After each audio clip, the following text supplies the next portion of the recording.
You are listening to Mining Stock Education. Look at solid state batteries. You can look at 20 different compositions of what could be the future solid state battery.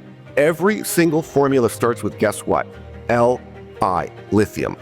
So even in that next adaptation, lithium is going to continue to be a demand product. It's the one that you want to be bullish on. Lithium is where you want to keep looking at. You want to be current, and you want to know the difference on where is this lithium going to come from in the future. I'm Bill Powers. This is MSE. Thanks for tuning in. And we have a returning guest. We spoke to Gianni Kovacevic about 3 or 4 years ago. We talked copper. We talked Copper Bank as an issuer. Back then, it was a one-time sponsored feature. So Gianni, welcome back onto the show. You are a battery metals enthusiast. One of the things your website says about you is that you're a futurist. You've also started a few junior mining companies, so you like the junior mining equities. You're in Croatia, but you also love Canada, and I believe you have is it dual passports that you have in both companies? I have both. That's right. Yep. Okay. So let's talk battery metals. Of all the battery metals, we have nickel, copper, lithium. Which one are you most bullish on right now, and why? Well, lithium, and here's why. So people will have noticed that there was a story that came out yesterday from BMO about cobalt. And in that email that they sent to their clients, I'm on that email list, cobalt is now at the all-time inflation-adjusted lowest price in history. Why is that? We all recall 3 and 4 years ago, cobalt shortage, everyone was going crazy. What was going to happen? Couldn't get cobalt. It was only coming from the Congo and a few different places. Well, it's been replaced. So there's been a shift with the battery manufacturers' technology, which is what these EVs are. They're just a big rolling box of technology. We've shifted, not entirely, but we went from these NMC type batteries or the lithium ion with nickel and cobalt to what's called LFP. Lithium iron phosphate, no cobalt. And this has really taken off. So it's a little bit of a dumber battery. It's a little bit of a heavier battery, but they're finding, particularly the world's largest automotive market and the world's largest EV market, which is China. Everyone should know that. That's where the growth is. That a lot of consumers don't need 400 miles range. They're buying it, different horses for different courses, and it's a lot cheaper. And so we've seen this shift, and even Tesla has put these LFPs in, I believe, the Tesla Model 3. So that we've seen that shift take place. But the common bond is lithium. You find that common with all these different batteries. And just as an aside, I was watching an interview just the other day with a very well-known mining entrepreneur, and the reason he did not like lithium was because he was concerned what happens in the next future adaptation of batteries, namely solid state. What's the chemistry going to look like with these batteries? What if they stop using even lithium? Do a quick Google search, look at solid state batteries. You can look at 20 different compositions of what could be the future solid state battery. Every single formula starts with, guess what? Li, lithium. So even in that next adaptation, lithium is going to continue to be a demand product. It's the one that you want to be bullish on, even though the sentiment is very negative. And the sentiment is obviously driven by price. The price has been absolutely crushed. So nobody can make money in lithium at this time other than the Chinese or the very few people that are involved. But if we're going to see growth in lithium, which is going to be 15 and 20% CAGR growth rate driven by electric vehicles, and we can get into that, the statistics, why that's still a big driver. Lithium is where you want to keep looking at. You want to be current, and you want to know the difference on where is this lithium going to come from in the future. So we've had an analyst, a battery metals analyst on the show here some months ago. He doesn't expect lithium prices to reach new all-time highs for at least 5 to 6 years. Would that be your expectation as well? Those that know it the best love it the least because they've been disappointed the most. That, of course, is a quote from Don Cox. Who knows? The lithium price right now, what's the word in the English language, is being manipulated openly. You can look at this, the people that aren't familiar with this, look at what CATL, what they came out with some months ago, openly saying we're going to have a lower price for chemicals, a lower price for batteries, and they've procured some mining capabilities as well, and they are the driver for the refinement of lithium. So you've got the mining and you've got the refinement. 60, 70, 80% of all that occurs with these Chinese companies. You cannot find any clarity with what the price of lithium should be. But what I will submit to you, people cannot get into the lithium game. We cannot produce more lithium. People cannot start new lithium projects. Most of the economic models that were done for the projects around the world was done at a price of 20,000, right? 20 or 22, 24,000. The price today is 10,000. And if you look at a chart, it spiked to about 80,000, had no business being there. It's very difficult to predict where the price of lithium is going to be in the future. But certainly, you're not going to wake up in the early part of 2025 with some big price rebound. That's not the speculation right now. You're speculating on any company that's been decimated in price, that still has a management team that has a strategy and they know where they're going. The share structure is not going to get totally destroyed. That's where you're speculating. But I will submit to you that in the next sort of 18 to 36 months, things are going to get very pronounced because lithium-ion batteries continue to be built at a CAGR growth rate of 15 to 20%. The uptake for EVs, other than the bad news that you're seeing in the United States, where some people are deciding to sell fewer EVs because consumers are not buying them and what have you, but the growth, the CAGR growth rate for the absolute EV is growing. Most of that action is happening in China, where we see once again, it's going to be big growth sales. Here's a data point for you. In China, the world's largest automotive market, at 28 million units. The United States is about 16, 17 million. The last 4 months, Bill, they have sold more EVs than internal combustion engines for the last 4 months in a row. October, 2.28 million light vehicles sold, and more have been EVs, 1.1 million, something like that, just over 1.1 million. So that's where the growth is. I think it's going to be very hard to predict the price, but what you do know is people cannot get into the lithium game. We cannot produce lithium. And will there be a separation from these Chinese companies that control the market and from the companies in America and Europe? Are they going to want to procure these chemicals, these batteries, and these products from non-Chinese sources? And how would we do that, right? And it's refining too. It's not just mining, but it's refining, like with the rare earths that are going to go into some of these EVs as well, right? Absolutely correct. They're two totally different components. The lithium is coming from 3 different sources. The 2 big ones right now are the salars of South America, which everyone is seeing. That's evaporation, and that's a process that takes 6 to 18, 24 months for the evaporation to take place. Not a lot of interest, I don't think, from Chile, maybe a little bit more from Argentina. The question now is what will happen in Bolivia. With some people, they're trying to develop that, a lot of impurities, but we'll see. That's certainly going to be a part of future supply growth. And then there's hard rock mining, which has a big footprint, it's very energy intensive. And the third part, which is the thing you're going to continue to see more and more of, direct lithium extraction, DLE. And this is something, the people that are getting involved with that, for the most part, are oil and gas companies. They're not mining companies. So you have to look at it from an oil and gas investor perspective and an oil and gas development and an executive sort of perspective, because that is where a lot of the action has happened. Even sometimes it hasn't been put to the public, but the acquirers of some of these projects, and they've been DLE projects, have actually been oil and gas companies. So I think that's where the future is going to come. It's not going to come from salars per se. It's going to come less so from hard rock mining. And as they move the chains forward, and as those big companies are producing from direct lithium extraction, which comes from a reservoir underground, you're going to see all the investor interest is going to pivot there. And what I'm waiting for is this, to use another Don Cox sort of analogy. Never read the story on page 1. That's the efficient market. Read the story on page 16. That's headed to page 1. And it's not only the oil and gas company that's getting involved in DLE, but you can imagine, Bill, when the investors that follow oil and gas companies, when they start buying these shares, that's when you're going to see the big move.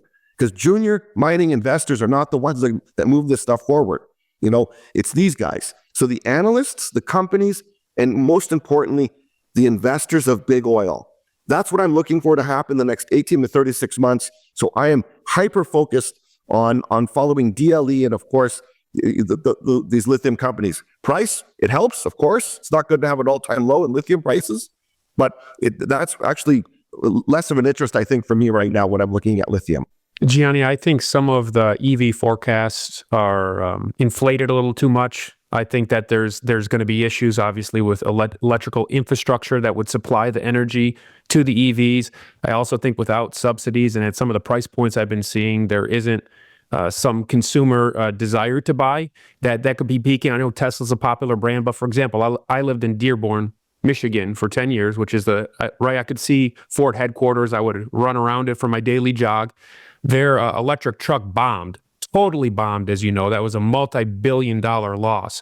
Teslas are popular. I'm seeing more Teslas in Southeast Michigan, even though it's the home of General Motors and Ford Motor Company and a Chrysler.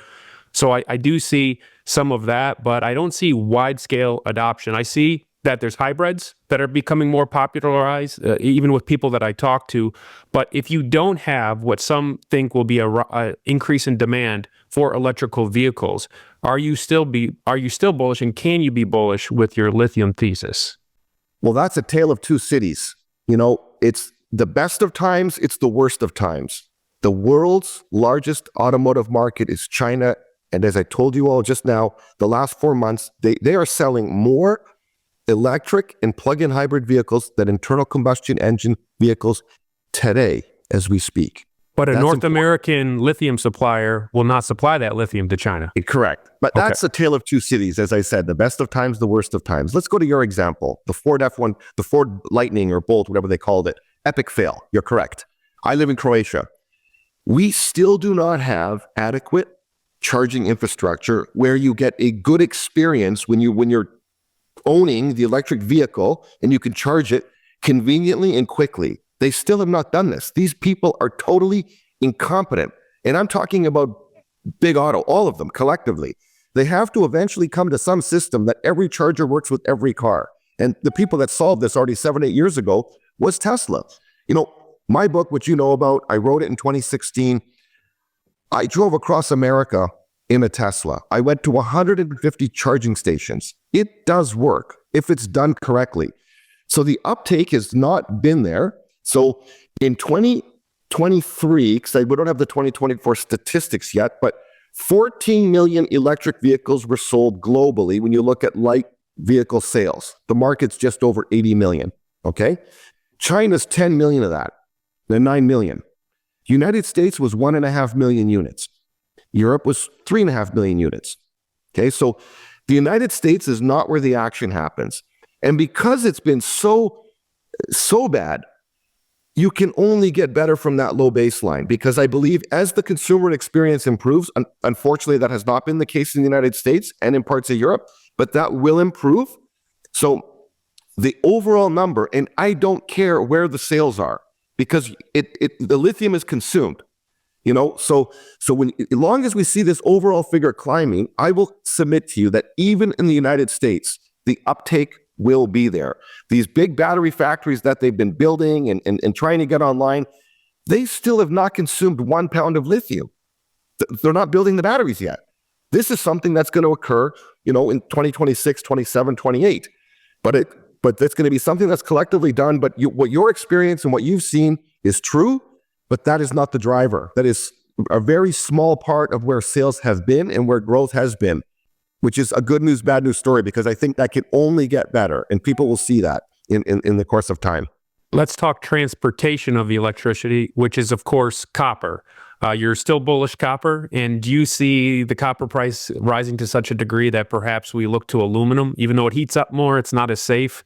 Could you see aluminum become a replacement for copper if we need all this electricity transportation? That's a very good point you just made there, Bill. And if you look backwards 20 years, the aluminum price and the copper price are roughly tethered together. There's a 3.5 to 1 ratio, roughly. It could change a little bit. But you could go back anywhere in time and look at the copper price when the copper price was low or high and correlate that to where the aluminum price was. 3.5 to 1 ratio. We do not have enough copper to electrify the world as it will be electrified. This is something that cannot be stopped. We do not have enough copper to electrify the world in that way. So the applications, the dumber applications, are going to be done with aluminum when copper cannot be used. Some applications cannot be done with aluminum at all. it's just not possible. When you're talking about the integration of alternating current with direct current, and that's where batteries are involved, you're talking about your high amperages. When you're talking about batteries and direct current, when you're talking about high amperages, you're talking about very thick cables as thick as your wrist. These are all installed with copper because the way the cable is manufactured, it's done with very fine strands, which cannot be done with aluminum, and that cable can be bent very easily and installed with relatively quickly, but more importantly, can handle these very high amperages. So we are going to see the aluminum price is going to follow the copper price or vice versa. And what's the potential for the copper price? I've been suggesting to people that we now live in a world that, particularly the Chinese are the biggest consumer of all commodities. Nobody in the world wants high commodity prices. Nobody. If you and I are brothers and we have a family making electrical cable, when did we ever celebrate that there was a high price of copper? Never. So what's happening is when these commodity prices are climbing higher, and they're particularly copper, their speculators are the ones that push it to these peaks. And then everyone stops buying it, and they always crash. They always roll over. They always will. This will continue to happen. What we're looking for as speculators in junior mining for copper is that the plateau becomes higher and higher. So right now, copper last year went through a new all-time high, and now the plateau is in the sort of low $4 range. It's nice to see a 4 on the copper price because at least there's confidence to move projects forward. You could drill for projects, but the money is going to be made when a copper junior that you own every 3, 4, 5, 6 years, whatever it might be, when you get these big spikes driven by speculators, not by end users, because when the spike happens, everyone walks away. And when it resettles, that's the new price. So you're going to make money in copper juniors 4 ways. 1, the copper price going higher. 2, a drill hole play. When you get a new discovery in a good copper area, that stock's always going to do well.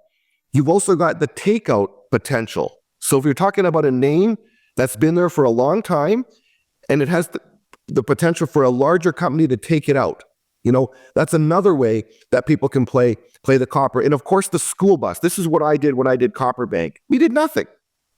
Took a project. People spent $100 million there, bought it for $5 million, and said, you know what? This is not a question of if it's going to be worth more money. It's going to be when. When the copper price is higher, we make a fortune. And that's what Rick Rule always says. He likes those, not if, but when. And that's the way people are going to play copper. But if we're relying on a long-term copper price spike and staying there, I don't see that happening ever again for the rest of our lives. We're looking for it to ratchet up higher and higher. When the spike happens, be thankful. You've got a mini mania. Take some money off the table. Sell some of your copper juniors because it will not last. It never has, and it never will. Take the blessing. So we have lithium for energy storage. We have copper for electricity transport. What power generation type are you most bullish on, and why right now to generate all this electricity we need? I'm still a big fan of these modern energy schemes, a balanced system. You have to look at what is your endowment? Which country? Do you have lots of sun? Do you have lots of wind? Nuclear power has taken it's moved to the front page of the newspaper, and people are very bullish. We already had sort of a mania. Uranium shares have done very well. You look at companies like Cameco. You look at a company like Amir Adnani, who is a very good friend of mine. His UEC had a big move. They're big companies, and the juniors maybe are looking for that discovery hole. But I'm someone that's, uranium is interesting, but I'm very bearish on the construction of new nuclear power plants. I don't believe that's where the world is going. I believe we're going to continue to go towards a balanced system that's going to be solar and wind, but augmented by natural gas. So long as you have access to natural gas or liquefied natural gas, that's where most of the world is going to go. Going to be very hard to construct nuclear power plants long into the future. And you look at the cost. Do most people understand? For every megawatt you want to build, and the typical power plant, a coal-fired power plant bill would be about 200 megawatts. Your typical nuclear power plant They're much bigger. They're 1,000 megawatts, or what we call a gigawatt, a 1 gigawatt of power. And what does it cost to build a megawatt of electricity now? Well, the price of solar and wind has collapsed. Though pre-COVID, because there's now inflation, but I just want to give the example to show it. So pre-COVID, before inflation came into the picture, it got down to $2 or $3 million a megawatt to build that.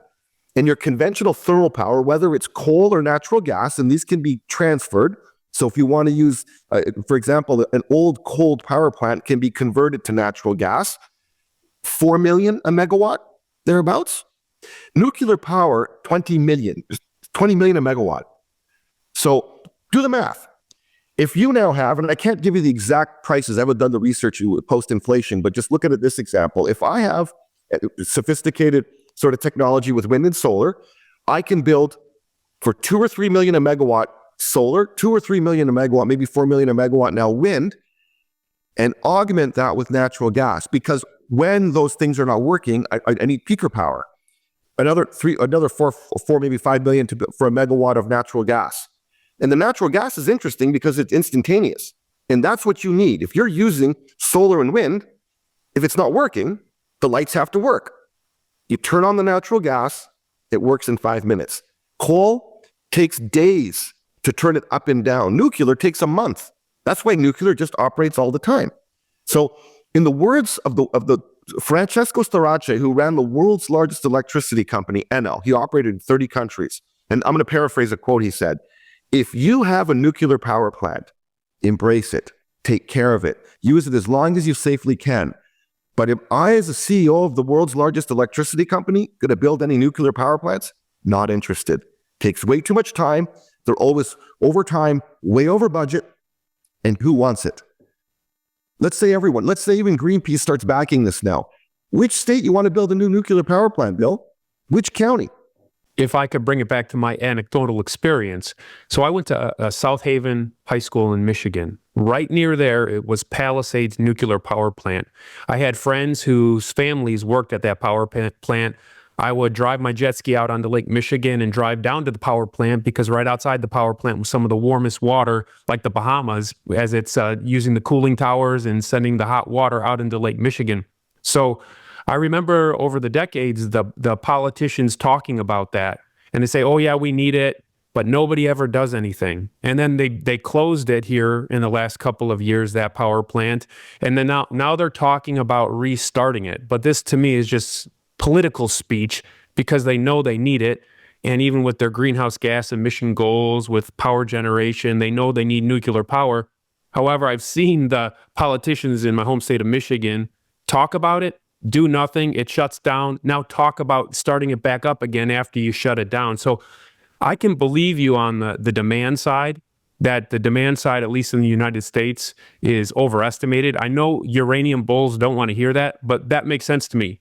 But you're one of the first people that I've talked to that is pointing that out. I've had Warren Irwin on the show from Rossau Asset Management. He's talked about, he's talked about how on the supply side, he thinks that there could be, if the demand comes in, that there can be an influx of new uranium that's sitting out there ready to be flooded into the market.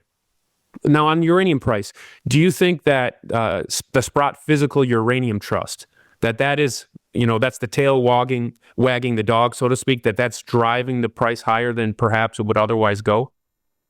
Well, in the long run, they're not going to eat it. It is going to be sold to the market. We know that. And I read a story where certain nuclear power plants still have 5 years of fuel. 5 years of fuel. But how many nuclear plants are there? There are around 450 operating in the world. Some of these are so old, they have to be turned off. There was a forgiveness and an extension in the United States. The United States has just over 100 nuclear power plants. And they gave a forgiveness for around, I'm paraphrasing, 80 or maybe 85 until the year 2032. Okay? But eventually, you do have to start shutting some of these older power plants down. So when you ask someone, in the year 2040, are there going to be more or less nuclear power plants? The number is overwhelmingly fewer. So for every power plant that they build, and who's building them? The people that have an interest. The people that are pushing people to adapt these things are the French, the Russians, the Koreans, the Japanese, and the Chinese to an extent now. They built that pillar of their energy system. That's an industry. There's many hundreds of thousands of people work in that industry, but they have to take it up. Which governor is ever going to be able to submit to their constituents that this is a great idea? And then which county? Where's it going to be located? And then you look at those people that run power companies. Who's going to sit there and say, I have all these examples of these things are ruinously over budget and they never come in on time. Who's going to die on that hill? Nobody. No one's going to suggest that. So it's a lot of lip service, lots of talk. So where you will see that happen are places that it can be maybe more dictated to the public, But I just believe that eventually this will calibrate. Right now is a good market for uranium. The price probably is going to go higher. We could see another mania, but it will end with the price of uranium falling sharply, I think, in the course of time. And you know what? Who cares? There's other things to speculate in. I've already articulated. Lithium is in the toilet. Is it fair to suggest to people that lithium is going to have a mania? Another mania? I think it's plausible. It's reasonable.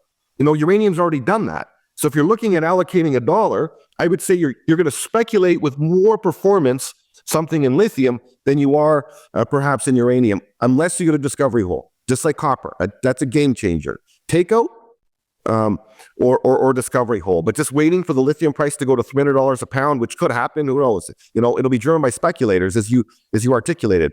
But eventually, that all has to come to the market. So if you could choose between copper and lithium and only invest in one, now invest to where your downside is protected more so than thinking about your upside, which one of the two commodities would you choose? Well, I'm not an investor, Bill. I'm a speculator. So with where the copper price is, and if you look at the 10 copper juniors that are my favorites, including the company I started, I'm up 800% on that speculation. The return, I believe, at this time is in lithium. And you look at, a lithium favorite.